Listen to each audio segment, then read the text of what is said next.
inside the Niger Delta. And now, away from politics in Bayelsa State, we now move on to other trending issues in the Niger Delta. President Muhammadu Buhari's reconstitution last month of the board of the Niger Delta Development Commission (NDDC) has in the last few weeks generated angry protests from groups alleging lopsidedness in the appointment of key officials into the commission's apex administrative organ. This report, correspondent Tekena Amilfori again takes a look at the misgivings trailing the reconstitution of the NDDC board within the context of the act establishing the commission. In the newly reconstituted board of the NDDC, Mr. Pius Odubu, a former deputy governor of Edo State, will hold sway as chairman, while Bernard Okumagba from Delta State is to serve as managing director and chief executive officer. Occupying the position of executive director project is Engineer Otobong Ndem from Akwa Ibom State. The slot of executive director finance and administration reserved for Bayelsa State is to be filled by Maxwell Oko.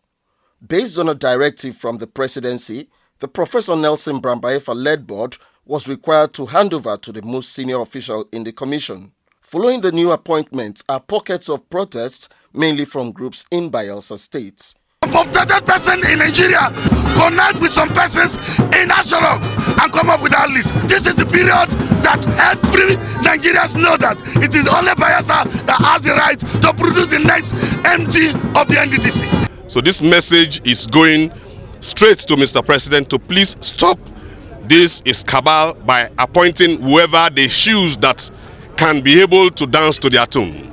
What belongs to us is MD of NDDC. Section 4 of the Act establishing the NDDC provides that the office of the chairman shall rotate amongst the member states of the commission in the following alphabetical order: Abia, Akwa Ibom, Bayelsa, Cross River, Delta, Edo, Imo, Ondo, and River States. The NDDC Act also provides that there shall be for the commission a managing director and 2 executive directors who shall be indigenes of oil-producing areas, starting with member states of the commission with the highest production quantum of oil, and shall rotate among member states in order of production. Going by provisions of the NDDC Act, Delta State, which is next in line in the alphabetical order, is entitled to produce the next board chairman of the commission as well as its managing director, as it is currently the highest crude oil producing state in the Niger Delta.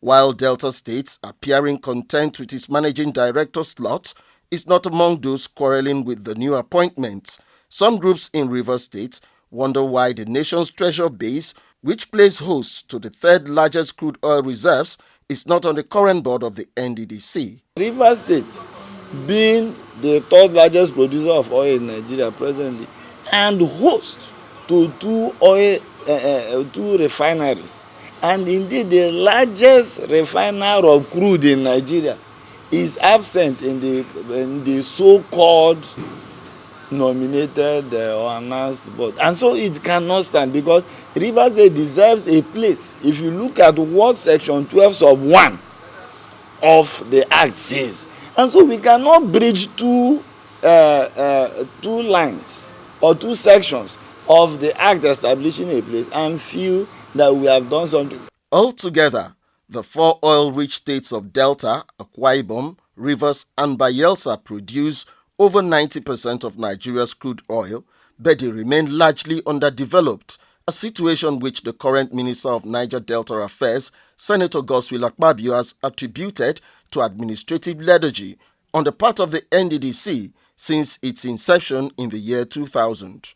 Frontline Niger Delta activist Ankyo Briggs agrees with Senator Akpabio that the oil-producing states deserve a better deal from the NDDC. The NDDC has been used as a political tool by political parties and politicians.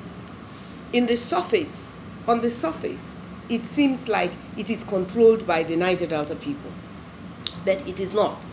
The Niger Delta people you see there are just fronting as far as I'm concerned, because they are not doing what is right for the Niger Delta people. The young ones that are arguing now, they are not even asking why should Northerners be on the board of NDDC. I would have expected that these are the things that young people should be asking. The NDDC was established in 2000 through an act of parliament to intervene in the plight of beleaguered oil-producing communities contending with poverty, underdevelopment and insecurity in Nigeria's Niger Delta region. The Commission's inability to deliver on its mandate over the years is blamed on several factors, including political interference as well as inadequate supervision by the Presidency and the National Assembly. The expectation is that President Buhari takes a bold step to improve on the existing governance structure in the NDDC and place it in a better stead to discharge its statutory obligations to the people of the Niger Delta region. Inside the Niger Delta.